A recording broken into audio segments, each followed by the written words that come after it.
Remember way back, like 6 months ago, when John McCain's campaign manager, Rick Davis, sent out that memo saying that McCain was going to run a respectful campaign focused on the issues? How much of that stock did you buy? Too late, because it's trading at zero today. This weekend, McCain again hit the reset button on his campaign, reconstituting himself as he was in March, telling a group of volunteers, quote, "I respect Senator Obama. We will conduct a respectful race, and we will make sure that everybody else does too." Well, you're off to a shaky restart, Senator. How's this for a line from that same speech? Quote, "After I whip his you-know-what in this debate, we're going to be going out 24/7. And where was the respect and civility in the campaign on Saturday when Reverend Arnold Conrad led McCain supporters in prayer before the senator's speech? There are millions of people around this world praying to their God, whether it's Hindu, Buddha, Allah, that his opponent wins for a variety of reasons. And Lord, I pray that you would guard your own reputation, because they're going to think that their God is bigger than you if that happens. So I pray that you would step forward and honor your own name in all that happens between now and Election Day. The invocation before a McCain speech, in which that guy was maybe talking about holy war for the White House? One where Christians are against the Christian Barack Obama and all the non-Christians are for him? Yeah, that's very respectful. The respect mandate apparently has also not made it to the Sarah Palin rallies, where a Palin supporter brought a stuffed monkey wearing an Obama sticker to an event in Pennsylvania. Which part of respectful is that again? Senator McCain had great opportunity to respectfully repudiate the words of the Virginia Republican Party chairman, who said of Barack Obama and Osama bin Laden, quote, "Both have friends that bombed the Pentagon. That is scary." A Virginia TV anchor asked the senator about that quote. Senator McCain said he'd have to look at the context of his remarks. You see, here's the real strategy, as enunciated yesterday by top McCain advisor Mark Salter. Quote, "I think there have been quite a few reporters recently who have sort of implied that somehow we're responsible for the occasional nut who shows up and yells something about Barack Obama." Okay, now I get it. Say you're running a respectful campaign to insulate your candidate from looking bad and desperate, but keep running the smear campaign while you say you're not. Blame it on the nuts. Senator McCain's respectful. He said he was. Now, I know it's only Monday, but I already need to be talked down. Joining me now to try is Connie Schultz, Pulitzer Prize-winning columnist for The Plain Dealer in Cleveland, Ohio. Connie Schultz, thanks for joining us. Thanks for having me, Rachel.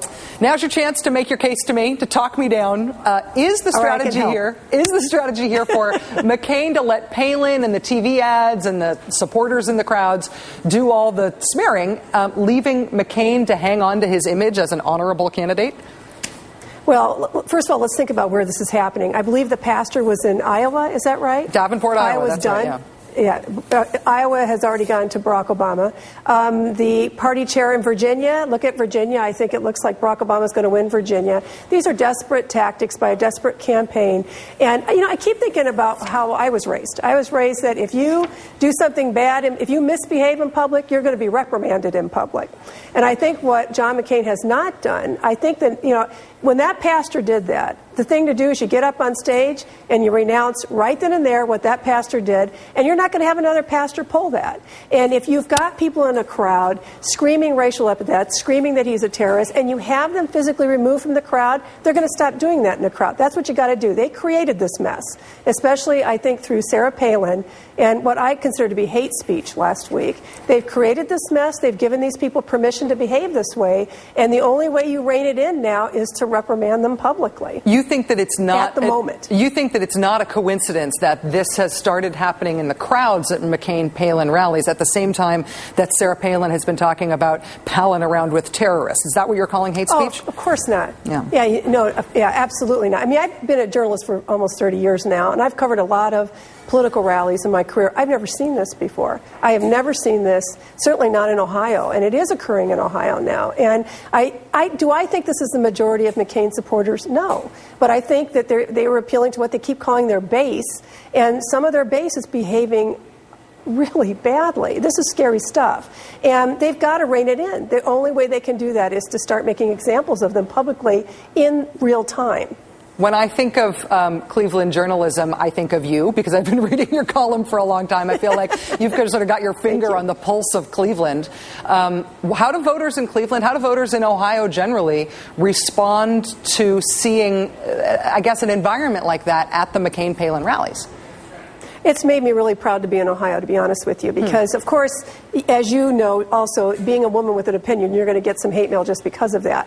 And some have certainly disagreed with my opinions that I've been writing about Sarah Palin, but the overwhelming majority, including a lot of Republicans I've been hearing from, are saying, this is not the party I recognize, this is not the candidate I remember in John McCain. And I find that quite heartening. I also think it's interesting. We just had a letter to the editor from a mother in Strongsville, Ohio, wrote in our Sunday paper because she was outraged at the behavior of the crowd at an event in Strongsville, and very courageously, very publicly said, this is not how you lead. This is appalling behavior, and that takes a lot of guts when you're not used to putting yourself out there on a regular basis. I'm seeing more and more of that, and people who are telling me they're having these very difficult conversations with family members at home. I'm hearing it. The other thing is, people in Ohio, a lot of them are working class, and they're really getting tired of being depicted as dupes. I think of my brother-in-law, Dave Pukowski, who's married to my sister Leslie. He works in a chemical plant in Ashtabula County, and he's been for Barack Obama from the very beginning. And he is one of those people who's been very outspoken with us, how he's really tired of having people like him depicted as stupid enough to fall for these tactics. Connie Schultz, Pulitzer Prize-winning columnist for The Plain Dealer in Cleveland. Thank you so much for joining us tonight. You didn't talk me down, but you made me feel better in an effusive way. Okay, good. Thanks, Connie. Good enough.